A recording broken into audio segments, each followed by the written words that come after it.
तो चलिए दोस्तों बातचीत कर लेते हैं कुछ अदर टाइप ऑफ प्लान्स की। इसमें क्या होता है, फिक्स्ड मेच्योरिटी प्लान्स है, यानी इसके अंदर डेट पहले से दे दी है। यानी जब हमने बातचीत की थी क्लोज एंडेड की, यानी उसकी डेट पहले से तय कर दी गई है, वो कहलाते हैं फिक्स्ड मेच्योरिटी प्लान। ठीक है ना। तो इसमें से मान लीजिए लिख दिया जी 9 साल बाद हो जाएगा एग्जाम्पल, या 5 साल बाद इसकी ड्यूरेशन है, उसके बाद जो है फिनिश हो जाएगा। तो ऐसे केसेस के अंदर एक बार एनएफओ आ गया, फंड में पैसा जो लगना था लग गया, पोर्टफोलियो तैयार हो गया, अब उसके अंदर कोई चेंजेस नहीं होंगे। ये बात मैंने आपको बिगिनिंग में भी समझाई थी। यहां पर क्या है, प्री डिफाइंड स्ट्रक्चर है, प्री आइडेंटिफाइड स्ट्रक्चर है, वही उसकी इन्वेस्टमेंट है और वहीं पर ये पैसा लग जाता है। इसका मतलब ये हो गया कि एनएफओ के बाद इसके लिए कोई और पैसा एक्सेप्ट नहीं किया जाएगा। तो फंड मैनेजर का काम एक ही बार का है, समझे मेरी बात क्या नहीं, यानी एक बार लगाने के बाद छुट्टी। लेकिन सवाल यह आता है कि इस दौरान अगर किसी को बेच देना हो अपना फंड की यूनिट्स, तो क्या ये पॉसिबल है? जी हाँ पॉसिबल है। उसका तरीका क्या होता है, क्योंकि इस फंड को क्या कर दिया जाता है, लिस्ट कर दिया जाता है स्टॉक एक्सचेंज पे, और वहीं से इसकी सेल परचेज होती है। राइट, ये बातें हमने बिगिनिंग में सीखी थी। Such a portfolio construction gives more clarity to the investors कि भाई कितने रिटर्न आएंगे। क्यों? क्योंकि मेच्योरिटी डेट पहले से तय है, उस डेट तक उसको एश्योर्ड रिटर्न जो है, मतलब कितने मिलने हैं ये तो फिक्स्ड है, कम से कम एटलीस्ट रिटर्न के। हाँ जी, अगर डेट फंड है तो उसके अंदर कितना जो है आपको रिटर्न मिलना है, लेकिन इक्विटी फंड में ऐसी कोई एश्योरेंस नहीं होती है। ठीक है नहीं, क्योंकि मान लीजिए इक्विटी पे आपने लगा दिया, अब आप उसके अंदर जिस शेयर में लगाया उसका शेयर का प्राइस गिरने लग गया, तो उसके अंदर जो श्योरिटी मिलने की आप सोच रहे थे वो तो मिलेगी नहीं। तो अगर ये इक्विटी से जुड़े होते हैं तो उसके अंदर कोई श्योरिटी नहीं है। लेकिन अगर मान लीजिए डेट फंड है और पता लग गया कि फिक्स मेच्योरिटी प्लान है, तो उसके अंदर आपका एक रेट फिक्स्ड रहता है। सो यहाँ पर क्या है कि आपको आसानी से कंपैरिजन आप कर पाते हो कि हमें किस स्कीम में पैसा लगाना है और किस स्कीम में पैसा नहीं लगाना। ठीक है। फिर आता जी कैपिटल प्रोटेक्शन फंड्स। ये क्या है, ये भी क्लोज एंडेड है लेकिन हाइब्रिड फंड्स है। इसमें क्या करता है कि इक्विटी और इक्विटी डेरिवेटिव मार्केट के थ्रू जो है पैसा लग जाता है, यानी फ्यूचर ऑप्शन में गेम चलती रहती है। तो आपने जो है वहाँ जो पैसा लगाया उसके अंदर क्या है, वो प्रिंसिपल अमाउंट जो है उसको इस तरीके से लगाते हैं कि जी वो डेट जो है डेट इंस्ट्रूमेंट में लग गया। ठीक है, यानी over a period of time उसके अंदर तो ग्रोथ होती रहती है। तो आपने कहा जी मैंने मेच्योरिटी में इनको जितना पैसा देना है, मान लो इन्होंने 100 रुपये आज लगाया। ठीक है, तो हमने क्या किया, उस 100 रुपये में से 80 रुपये एग्जाम्पल या 90 रुपये हमने एक ऐसी जगह लगा दिए कि अल्टीमेटली वो कैपिटल के बराबर बन जाए। तो जो 90 रुपये लगाए उसे किसी तरह से इस तरीके से इन्वेस्ट किया कि जितना बचा हुआ है वो सारा इंटरेस्ट के रूप में आ जाए, यानी उनकी जितनी कैपिटल लगी है उतनी तो प्रोटेक्टेड हो गई। उसके अलावा जो पैसा बच गया, मान लो 80% अगर लगाया तो 20 बच गया, 90 लगाया तो 10% बच गया। उसको ऐसी जगह लगाया जहां से इक्विटी डेरिवेटिव्स में हायर रिटर्न मिल पाए। तो एक तरह से कैपिटल प्रोटेक्शन होगी कि इतना तो मिल ही जाएगा क्योंकि उसको डेट फंड में डाल दिया, जो पैसा बचा उसको इक्विटी डेरिवेटिव्स में डाल दिया और उससे एफएनओ करके कुछ ना कुछ ज्यादा पैसा कमा के इस तरह से फंड्स को चलाया जाता है। So in these type of funds the exposure to equity is typically taken through the equity derivatives market. अब डेरिवेटिव में क्या होता है कि आपका कम पैसा लगाया, रिस्क ज़्यादा है, जिसको नॉलेज है उसकी वो उस तरीके से उसको मैनेज कर लेता है, लेकिन प्रिंसिपल अमाउंट जो है वो डेट इंस्ट्रूमेंट में लगा देते हैं, ताकि जैसे वो इंस्ट्रूमेंट जो भी डेट इंस्ट्रूमेंट है उसमें पैसा लगाया है वो अल्टीमेटली प्रिंसिपल अमाउंट के बराबर हो जाए। ठीक है, जैसे कि 90 रुपये लगा दिए 3 साल के लिए कि वो 100 रुपये हो जाए, तो 100 रुपये उन्होंने लगाए थे, वो 90 के 100 बन गए, लेकिन जो 10 रुपये बचे थे वही 100 रुपये मिले फंड के, उनमें से 90 रुपये ऐसी जगह डेट इंस्ट्रूमेंट में लगा दिए जहां से फिक्स्ड अमाउंट का इंटरेस्ट मिलना है और 3 साल बाद वो 90 के 100 हो जाएंगे। तो अब 90 देने के बाद जो 10 बचा इसको इक्विटी डेरिवेटिव में लगा दिया, वहां से आपकी जो कैपिटल थी वो प्रोटेक्ट हो गई। कैपिटल एक बार प्रोटेक्ट होने के बाद वो जो रिस्की वाली गेम है वो सारी की सारी 10% से खेलना शुरू कर दो, वहां से आप हायर रिटर्न कमाना शुरू कर दो। This is known as capital protection fund. तो ये जो है दो बातें हो गई, फिक्स्ड मैच्योरिटी की और कैपिटल प्रोटेक्शन फंड की। अब बात करेंगे इंस्ट्रूमेंट ऐसा जो कि डेट से जुड़ा हुआ है, लेकिन उसका जो मेजर इन्वेस्टमेंट है वो कहाँ जाके होता है, वो इंफ्रास्ट्रक्चर में होता है, उसे आईडीएफ्स बोलते हैं, यानी इंफ्रास्ट्रक्चर डेट फंड्स। ठीक है जी, जितने आपके कमर्शियल बैंक्स हैं वो ये निकालते हैं। ठीक है जी, और एनबीएफसीज है वो ये फंड निकालते हैं, इंस्टीट्यूशनल इन्वेस्टर्स हैं। ठीक है, तो बड़े बड़े पेंशन फंड, बड़े बड़े इंश्योरेंस फंड वो इसी तरह का काम करते हैं कि वो जो पैसा वहाँ पर आएगा वो अल्टीमेटली इंफ्रास्ट्रक्चर में जाएगा, ठीक है ना। जब वो इंफ्रास्ट्रक्चर में जाता है तो over a period of time जो है वहाँ पर डेफिनेटली आपको रिटर्न मिलना ही मिलना है। और गवर्नमेंट के बड़े बड़े जो इंफ्रास्ट्रक्चर के जो बड़े बड़े प्रोजेक्ट्स होते हैं उसके अंदर तो पैसे की ज़रूरत होती है, तो ये लोग वहाँ जाके उसको पैसा देते हैं और गवर्नमेंट से उनको इंटरेस्ट मिलता है, उनका कुछ हिस्सा अपनी जेब में डालते हैं और बाकी जो यूनिट होल्डर्स होते हैं उनको दे देते हैं, ठीक है ना। अब कहानी क्या है, क्योंकि गवर्नमेंट को ये लॉन्ग टर्म के लिए चाहिए, गवर्नमेंट ने ये जो है पैसा जो रखना है, अब लोगों ने अगर पैसा बीच में से निकाल लिया तो बड़ी गड़बड़ हो जाएगी, क्योंकि एक बार जो पैसा आ गया वो तो गवर्नमेंट ने लगा दिया। मान लो नेशनल हाईवेज या एक्सप्रेस वेज बनने हैं तो उसके लिए तो पक्का पैसा चाहिए ना। लोगों ने अगर बीच में से ही विड्रॉ करनी शुरू हो गई तो पैसा बीच में से देना पड़ेगा और वो जो फंड हमें चाहिए था वो सही जगह पर जा नहीं पाएगा, ठीक है। तो मान लो बड़े एक्सप्रेस वेज के लिए 10,000 करोड़ रुपया चाहिए और लोगों ने पहले तो लगा दिया लेकिन बीच में से निकाल लिया, ओपन एंडेड फंड है, तो फंस जाएंगे म्यूचुअल फंड वाले भी और सरकार भी फंस जाएगी, क्योंकि गवर्नमेंट को अगर पैसा चाहिए तो एक लंबे समय के लिए चाहिए, इसीलिए क्लोज एंडेड बना देते हैं कि जी 7 साल का फंड है, 7 साल बाद ही पैसा मिलेगा, उस दौरान अगर आपने इसे खरीदना बेचना है तो स्टॉक एक्सचेंज में जाके खरीद बेच सकते हो, हमने इसकी लिस्टिंग करा दी है। लेकिन 7 साल तक पैसा वो गवर्नमेंट के पास रहा, गवर्नमेंट ने उसके मान लीजिए हाईवेज बना लिए और हाईवेज के बाद जो टोल टैक्स लगा उसकी रिकवरी होती रही, कुछ ना कुछ पैसा आता रहा और फिर इंटरेस्ट वगैरह दे के उनको छुट्टी कर दी, पैसा दे दिया, उनकी कमाइयाँ हो गई। ये कहलाते इंफ्रास्ट्रक्चर डेट फंड्स, ठीक है ना। तो इसके लिए भी पहले एक ट्रस्ट बनानी पड़ती है, आपको मैं बताऊंगा पूरा का पूरा म्यूचुअल फंड का सिस्टम, जिसमें पहले एक ट्रस्ट क्रिएट होती है, ठीक है। ये हमारा जो अगला चैप्टर आएगा उसमें हम इसकी बात करेंगे। तो इंफ्रास्ट्रक्चर डेट फंड्स जो हैं यहाँ से इनका जो स्पॉन्सरशिप होती है कमर्शियल बैंक्स करते हैं, एनबीएफसीज करते हैं, ठीक है। और यहाँ से इंस्टीट्यूशन इन्वेस्टर भी आते हैं, इंश्योरेंस फंड, पेंशन फंड, ये सब जो है इनमें इन्वेस्ट करते हैं। आईडीएफ जो है बेसिकली ये म्यूचुअल फंड की तरह ही काम करेंगे, सेबी इसे रेगुलेट करता है, ठीक है। और वो एनबीएफसीज आते हैं इसमें जो कि आरबीआई के साथ रजिस्टर्ड है, रेगुलेटेड बाय आरबीआई है। अब सेबी के जो म्यूचुअल फंड के रेगुलेशंस है उसमें लिखा हुआ है कि ये एक क्लोज एंडेड स्कीम होनी चाहिए, 90% जो है वो सारा का सारा इंफ्रास्ट्रक्चर में ही, डेट सिक्योरिटीज में ही लगा होना चाहिए, ठीक है जी, जिनका मेन काम ही इंफ्रास्ट्रक्चर का ही है। स्पेशल पर्पस व्हीकल यानी सेम इसी काम के लिए, इंफ्रास्ट्रक्चर पर्पस के लिए ही वो पैसा 90% इन्वेस्ट होगा, 10% आपको अलाउ कर दिया कि आप अलग जगह पर लगा सकते हो, अदरवाइज ये सारा का सारा 90% पैसा यहाँ पर लगेगा, ठीक है। तो ये जो पैसा है बैंक लोन्स आ गए या रेवेन्यू जनरेटिंग प्रोजेक्ट आ गए, जैसे रेवेन्यू जनरेटिंग प्रोजेक्ट इंफ्रास्ट्रक्चर का क्या हो गया कि एक आपको पूरा का पूरा नेशनल हाईवे दे दिया और आपने उसकी केयर भी की और टोल टैक्स लिया, ठीक है। उसी तरह से और भी प्रोजेक्ट होते हैं जिसके अंदर आप उसको मैनेज करिए, उसके लिए मैनेजमेंट का आपको पैसा मिलेगा, ठीक है।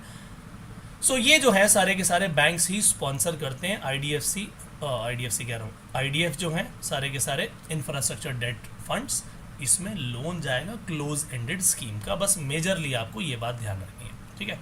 फिर आते जी रियल एस्टेट म्यूचुअल फंड। अब मैं आपको बताऊं जो नेशनल हाईवे, ये भी क्या है, ये भी एक तरह की रियल एस्टेट ही बन रही है देश की, ठीक है ना। तो इसके लिए रियल एस्टेट इन्वेस्टमेंट ट्रस्ट बनाई जाती है। तो आपने सुना होगा इनविट्स के बारे में, इंफ्रास्ट्रक्चर इन्वेस्टमेंट ट्रस्ट, वो जो है बेसिकली देखा जाए तो म्यूचुअल फंड स्कीम नहीं है, ठीक है ना। इनविट्स की बात करें और आरईआईटीज की बात करें तो ये आपको ये जो इन्वेस्टमेंट ट्रस्ट बनाई जाती हैं ये म्यूचुअल फंड स्कीम नहीं है, लेकिन अल्टीमेटली आपको यहां से रिटर्न जरूर मिलता है।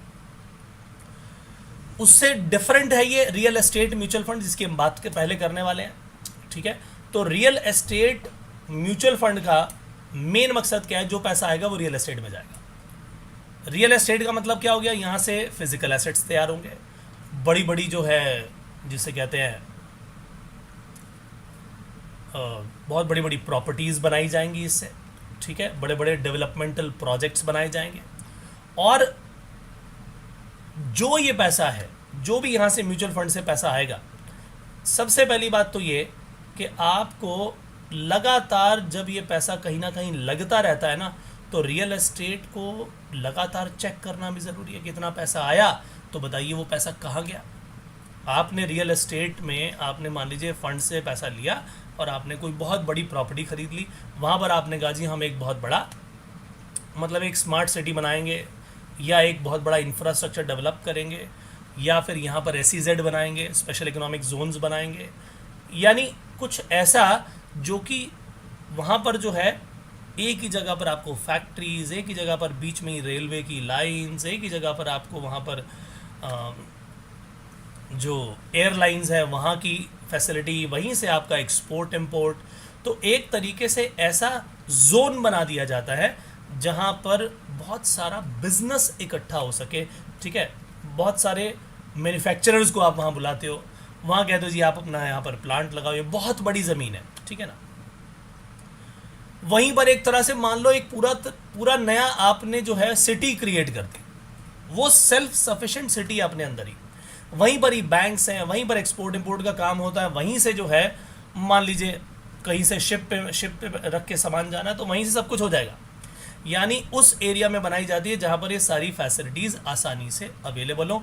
अब इसका मेन मकसद ये है कि एक तो आपकी जो कम्युनिकेशन की लाइंस आ गई, पावर की लाइन आ गई, आपका बैंकिंग का सिस्टम आ गया, आपका ट्रांसपोर्टेशन का आ गया, तो जो एक्सपोर्ट इंपोर्ट है वो यहाँ से बेहद आसान हो जाता है। तो इतनी बड़ी चीज़ बनाने के लिए भी आपको फंड्स चाहिए, ठीक है। तो ये सारी की सारी बातें यहाँ पर रियल एस्टेट म्यूचुअल फंड में की जा सकती है, ये पैसा वहाँ लगाया जा सकता है, ठीक है।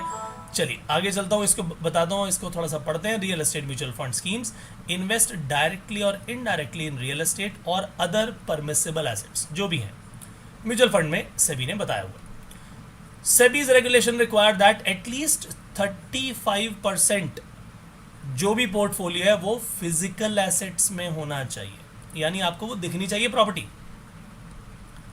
Not less than 75% of the asset, जो नेट एसेट है स्कीम के वो रियल एस्टेट में होने चाहिए, मॉर्गेज बैक सिक्योरिटीज में होनी चाहिए, यानी एक तरह से ऐसी सिक्योरिटी जो कि मॉर्गेज बैक्ड है। मॉर्गेज बैक्ड यानी उसके लिए वहां पर क्या मिली हुई है, कोई ना कोई सिक्योरिटी आपने ली, उसके पीछे किसी रियल एस्टेट की एक तरह से गिरवी होना चाहिए। तो मान लीजिए आप कहीं बैंक से लोन लेने जाते हैं, वो कह रहे ठीक है जी लोन तो दे देंगे आपको, लेकिन आप हमारे पास गिरवी क्या रखवाओगे, हमें आपके पास कोई प्रॉपर्टी है अपनी, तो आप कहते हो हाँ जी हाँ प्रॉपर्टी है, कितने की है, 1 करोड़ की है, ठीक है, हम आपको इसके बदले में 90 लाख का लोन दे देंगे। अब 90 लाख का लोन आपको मिल गया, 10% की उसने मार्जिन रिक्वायरमेंट काट ली, यानी 1 करोड़ की प्रॉपर्टी आपसे गिरवी रखवा के 90 लाख का लोन दे दिया। अब एक पेपर तैयार किया गया, एक मॉर्गेज डीड तैयार की गई, तो ये जो मॉर्गेज डीड है ये क्या बन गया, ये एक सिक्योरिटी बन गई, ठीक है जी। मॉर्गेज बैक्ड का मतलब क्या हो गया कि इसके पीछे चिंता करने की जरूरत नहीं है, इसके पीछे एक्चुअली एक गिरवी प्रॉपर्टी हमारे पास रखी है, यानी अगर सामने वाली पार्टी ने हमारे इस लोन का पैसा न दिया तो वो प्रॉपर्टी हमारे हाथ में है, ठीक है। तो इसीलिए बोला गया है या तो आपके पास एक्चुअली वो रियल एस्टेट होनी चाहिए खरीदी हुई, और या फिर आपके पास अगर सिक्योरिटीज हैं तो उसके पीछे मॉर्गेज बैक्ड होनी चाहिए, यानी उसके पीछे कोई ना कोई रियल एस्टेट गिरवी रखी हुई आपके पास होनी चाहिए।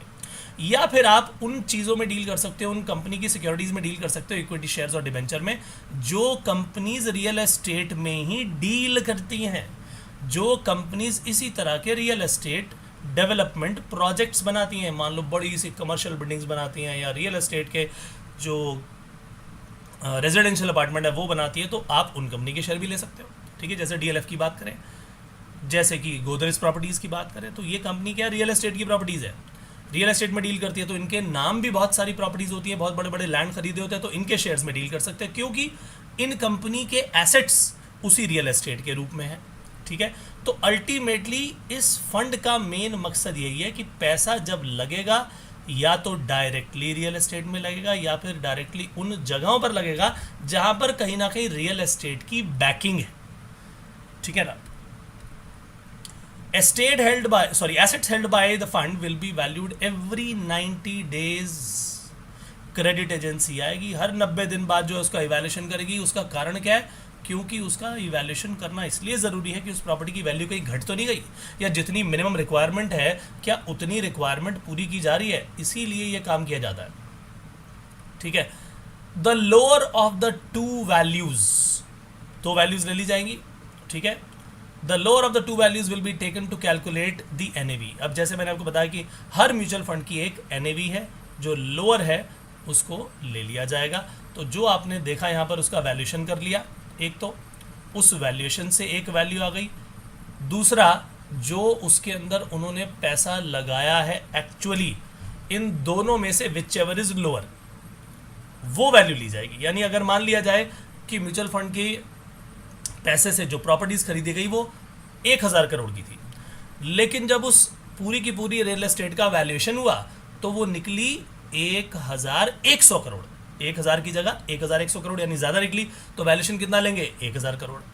लेकिन अगर उसका वैल्यूएशन उन्होंने कहा नहीं जी नहीं, इसका तो वैल्यूएशन 950 करोड़ है जी, तो खरीदा और इन्वेस्ट किया तो वो तो 1000 करोड़ था, लेकिन वैल्यूएशन निकला 950 करोड़ का यानी 950 करोड़ का, तो वैल्यूएशन 950 करोड़ लिया जाएगा और हर 90 दिन बाद यही सेम सिस्टम दोबारा फॉलो किया जाएगा।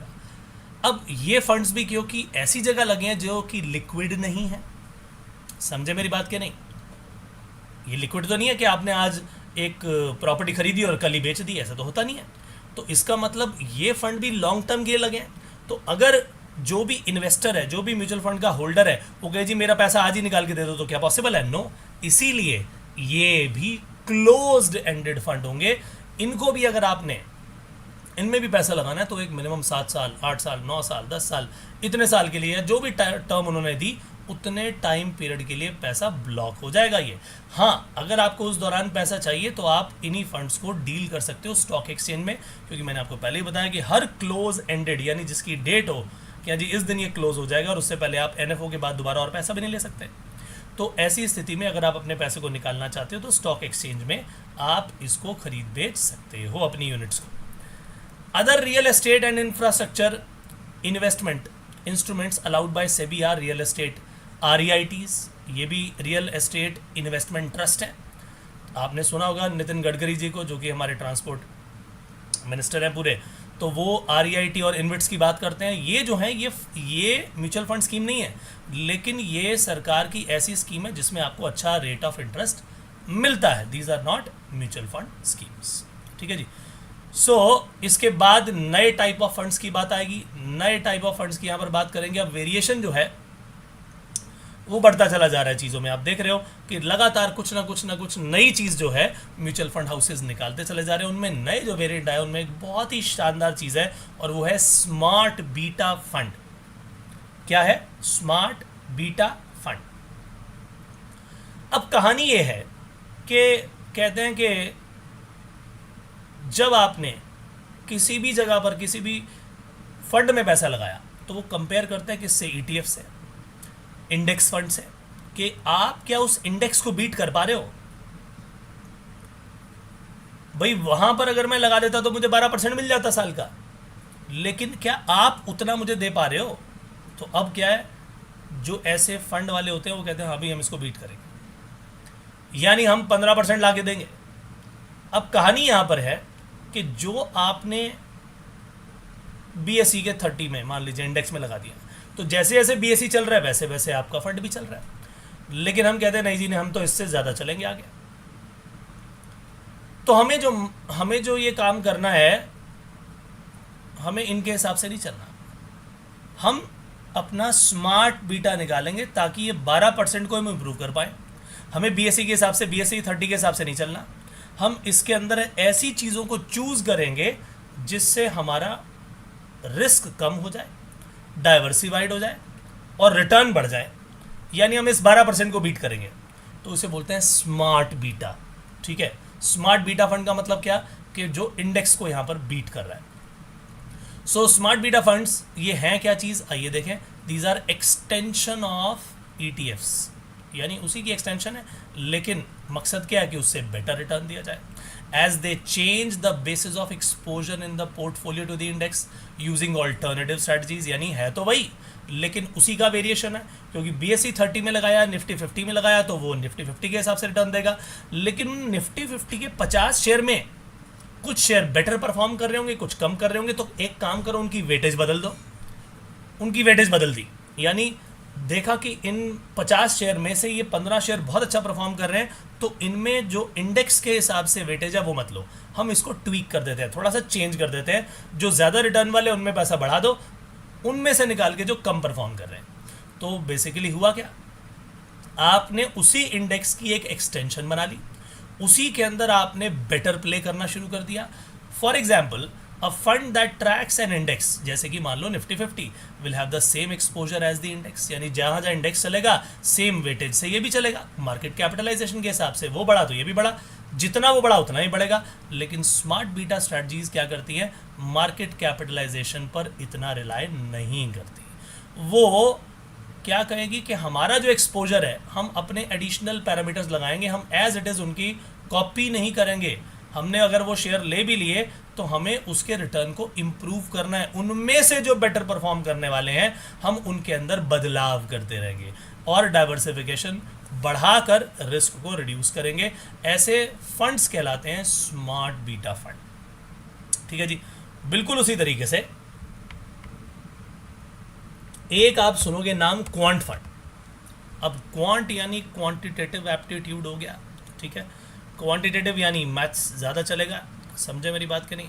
अब क्वांट के अंदर क्या होता है कि हम पुराना डेटा निकालते हैं, जैसे स्टैटिस्टिक्स में होता है, तो हमने क्वांटिटेटिव एप्टीट्यूड यहाँ लगाना है, बेसिकली ये समझ।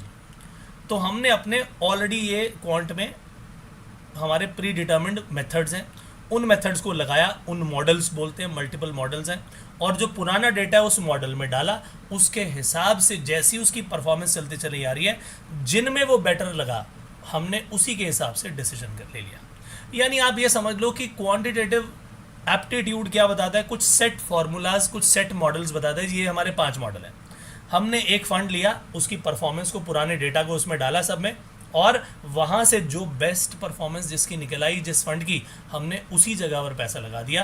तो क्वांट फंड एक तरह से क्वांटिटेटिव एप्टीट्यूड हमारे उसको यूज़ करके होता है। So it relies on data analysis, पुराने नंबर्स जो भी चलते चले आ रहे हैं, और कंप्यूटर जो है वो सारे के सारे ये सिलेक्शन हमें करके देता है। ठीक है, तो यहाँ पर usually these decisions are undertaken by machines, क्योंकि हमने इसमें फॉर्मूला सेट किए हुए हैं। These are predetermined models that are created and these are derived through analysis of past data। पुराने समय में जो डेटा था उसी के बेसिस पर ये नया डिसीजन लिया जाता है। The model then runs through the emerging data to select the holdings and make decisions about buying and selling। यानी सारा का सारा ये काम कंप्यूटराइज्ड तरीके से हो रहा है। This takes out the human element in the decision making। यानी एक तरह से आपको डिसीजन लेने के लिए ह्यूमन एलिमेंट की जरूरत नहीं पड़ी, सिर्फ ह्यूमन ने वो पुराना डेटा मशीन में डाला, मशीन के अंदर ऑलरेडी वो सिस्टम सेट है, पुराने मॉडल सेट है, उनमें से उसने बता दिया जी ये मॉडल ये जो है बढ़िया रहेगा। ठीक है, ये कहलाते हैं जी क्वांट फंड्स। अब एक बहुत ही शानदार चीज़ आ रही है, वो है इंटरनेशनल REITs। यानी जो हमने अभी रियल एस्टेट इन्वेस्टमेंट ट्रस्ट पढ़ी, लेकिन ये REITs इंटरनेशनल भी हो सकते हैं। तो होता क्या है कि अभी आप लगा रहे थे केवल इंडिया वाले फंड में, लेकिन कंपनी कहती है ठीक है जी हम एक काम करते हैं, कुछ फंड ऐसा बनाओ जिसमें इंटरनेशनल एक्सपोजर भी हो। यानी कई लोग डायरेक्टली तो वहाँ लगा नहीं पाएंगे, तो हम एक फंड तैयार कर देते हैं, कुछ पैसा हम इंटरनेशनली लगा देंगे।